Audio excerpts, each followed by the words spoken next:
Ozzie Jurock joins us now to talk real estate. And Ozzie, wow, what a good week to come in. It looks like the market is going gangbusters all around the world.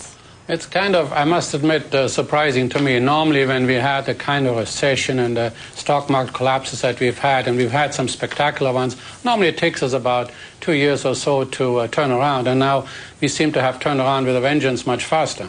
So there are some hard numbers. This is, for example, the best July on record. According to the Canadian Real Estate Association, so that's the organization that we use, and they show that not only the sales are up, it's not just up over June or something, they're the best ever. So they're up some 18% from July 2008, and they're up 4% over the best previous record, which was July 2007. That's amazing. So yeah, it is certainly, we've come out with a vengeance. And when you go city by city, it isn't just Vancouver where you could say, well, in Vancouver we like our real estate, so we get out faster.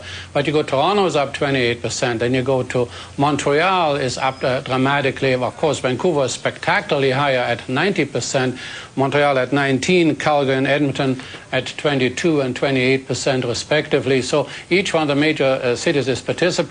And at the same time, the number of listings are dropping everywhere. So in Vancouver, in the condo sector, for instance, we have 30% fewer product for sale than we had last July. And right across the country, we're about 12% lower in the offering of property, 12% fewer listings than we had last July. And you're also saying that the national average price is up as well for a detached home.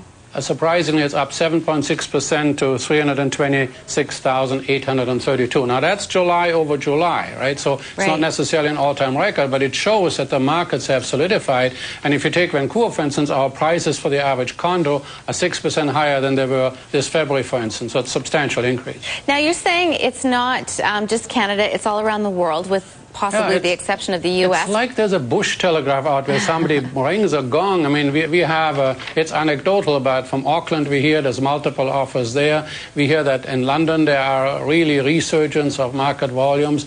Australia seems to be stabilizing. I mean, there's still tough markets in all of these countries, but in the major desirable cities there seems to be a lot of action going on. Maybe we all believe that the printing of money will result in higher prices eventually, which of course is my belief. Now, is it also, as well, you were mentioning, especially in parts of the U.S., real estate has become so affordable that people think they can't afford not to buy in a lot of cases. And it's clear, all the states like Arizona and Las Vegas that had 35% collapse in prices now have incredible increases in volume. In Las Vegas now, the listings for sale are 3.5%. A 3.5 month supply, which makes it a seller's market. Imagine, it's now a seller's market in Las Vegas, but you can buy a house at $100,000. Wow. All right, Ozzie, thank you very much for this. Thanks for having me. We'll talk to you in a couple of weeks. And if you have any more questions for Ozzie or would like to purchase a copy of his newsletter, you can at Jurock.com or 604-683-1111.